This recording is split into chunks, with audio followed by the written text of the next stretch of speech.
Shout out to Wellesley Books, a destination for readers, 2019 winner Independent Bookstore of the Year. Wellesley Books, 82 Central Street, Wellesley, Mass. 02482. They all look like they're on all the social media too. All right, here we go. Sorry about my allergies again, guys. I don't know what's up. Mark, you pass me some allergy medicine?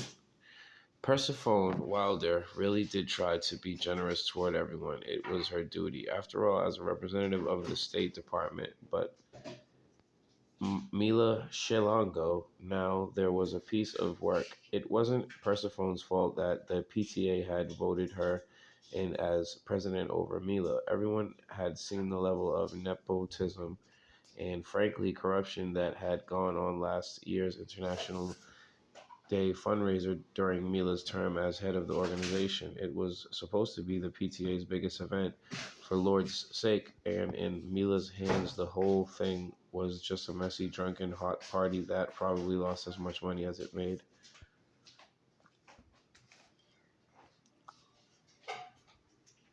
Sorry, guys, took a allergy pill. Though perhaps she thought as she wove through the clogged streets of Windhoek, Persephone did have one other problem with Mila. Persephone's husband, Adam, was obsessed with the woman. The two had been working together on a publicity project having to do with road safety in I want to say Namibia this time, I swear, but I will say Namibia. I just don't like the way that sounds. I swear I don't. Mila's husband, Joseph Fay, was the Minister of Transportation, which for some reason gave Mila the right to handle his media relations. Adam, meanwhile, was representing the U.S. Embassy, which was funding the project. The arrangement made no sense to Persephone, but she'd learned long ago not to look too long and hard at State Department enterprises. Still, whatever this was, it had turned into a work duty Adam was entirely too enthusiastic about. That woman, she's like Beyonce and David Bowie's wife, melded into perfection. She crowed the other day after a meeting. You're being a little race specific, dear. These are some long chapters, right, guys? Dense reading. Almost 3 minutes, and that was just the first page. I don't even think it was a full page. Here we go. Fine, throw in Scarlett Johansson. Oh my god, that ass. Maybe that had nudged Persephone to campaign with glittery signs, phone calls, and teensy favors just to ensure her PTA presidential win. Persephone knew how much the PTA meant to Mila, yet the victory brought her surprisingly little satisfaction, especially when the other day after a government reception, Adam had muttered, "Damn, that day after a after Joseph Shalongo must have an amazing time in bed." Persephone wrinkled her nose. Sometimes Adam could be so crude. Yet, as a State Department wife whose husband was obviously being groomed for an ambassadorship within a post or two, she could not let her dislike of the wife of the Minister of Transportation show. Let's see, particularly to the other wives. Oh, she might let a tiny diamond of discontent slip at an opportune moment in the name of camaraderie and that's a Black Mamba word, camaraderie, if I'm not mistaken, at say and slip at an opportune moment. Okay, no, I'm tripping. Say an International Women's Association of Namibia Coffee, but as volunteer community liaison officer, it was her unofficial job to show a good at a good attitude at all times in order. See, guys, this is tricky reading. In order to steer the others toward the correct psychological state.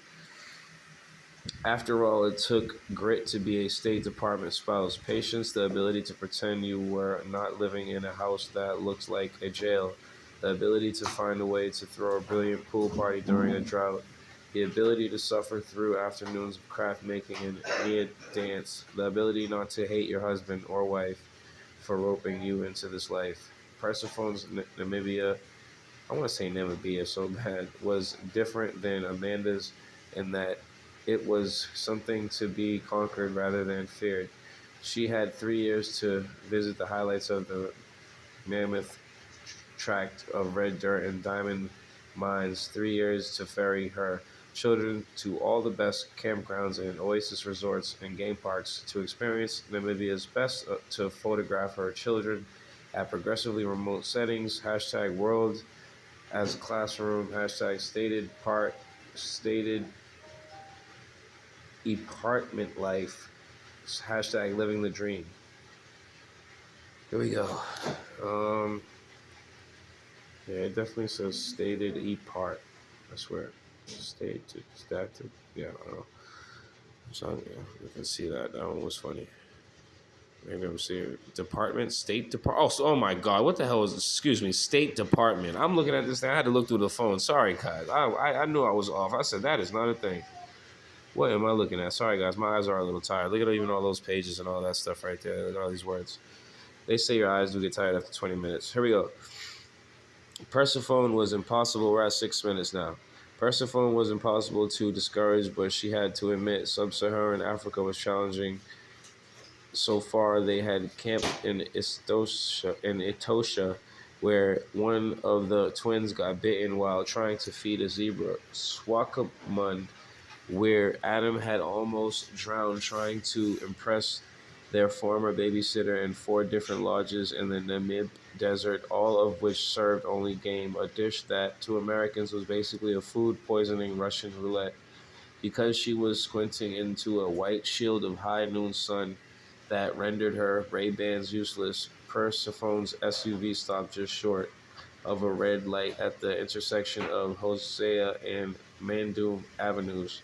This was Windhoek's ground zero. Everything in town and radiated from here. Men in state issued blue jumpsuits, hawked Namibian papers from the median. Farther down, children in torn donated clothes, their feet bare, white and cracked from pavement burns, defended their territory, knocking on the car windows for coins and bits of food. Taxis, tiny, brightly colored, driven by blacks, wove dangerously in and out of the SUVs, and massive safari outfitted pickup trucks driven by whites.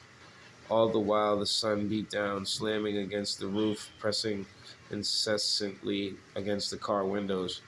Your entire life, Persephone observed, could be defined by which way was home from this huge intersection. A turn to the right would take you to Pioneers Park, a bland, flat Afrikaans middle-class neighborhood.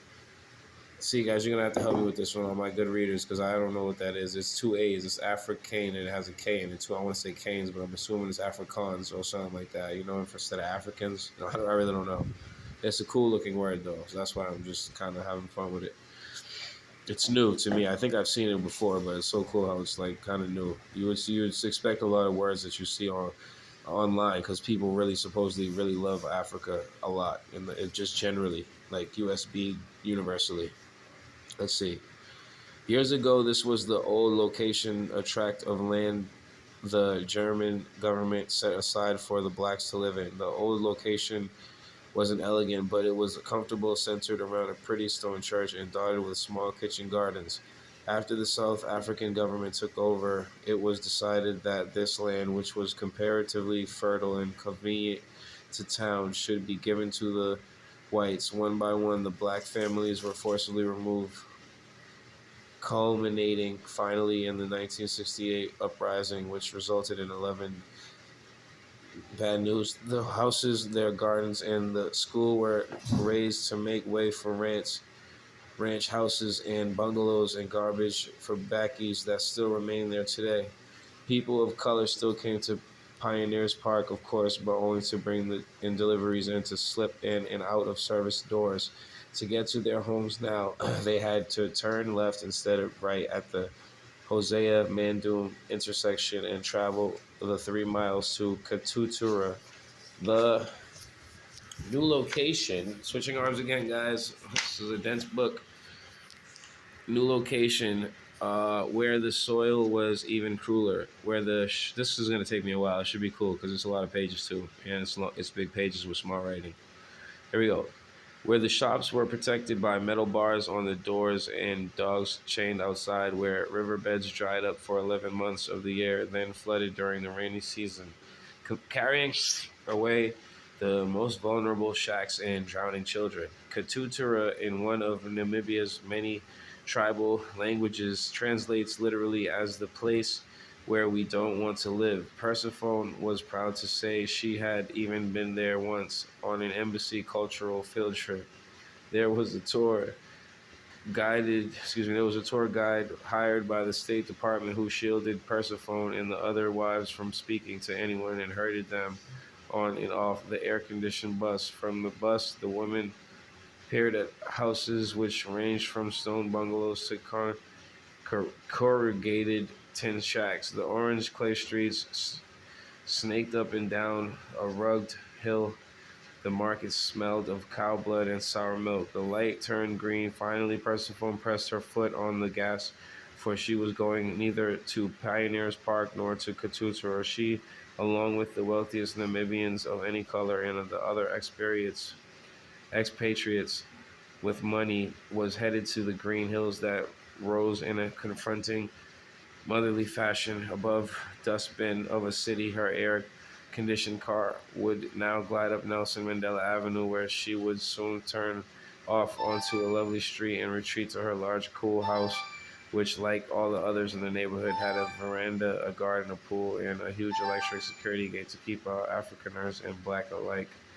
Persephone didn't take these things for granted, mind you. She spoke daily with her maid Frida about the crime of Katutura, and someday would take her own children also on that ghastly tour so they could have a concept of how lucky they were. She was an empathetic person, and she did her part with the local charities and thought often about the unfortunates of the world. And now she was almost home, and what, she wondered, did she have in the fridge to serve Amanda Evans for breakfast? Persephone checked her rearview mirror to make sure the incoming was still in her wake. She seemed pleasant enough, no initial signs of crippling homesickness, culture shock, nervous breakdown, or eating disorders, all of which Persephone had dealt with in her time. She seemed sporty, kind of, but not like Shoshana with her 100-mile desert mountain bike races in Kilimanjaro marathons. She seemed funny but not bitter, smart but not obnoxious, no flags as of yet.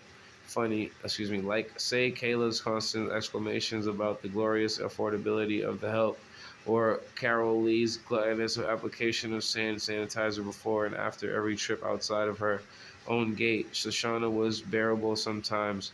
Kayla and Carol were a drag. In short, Persephone was fostering high hopes for Amanda.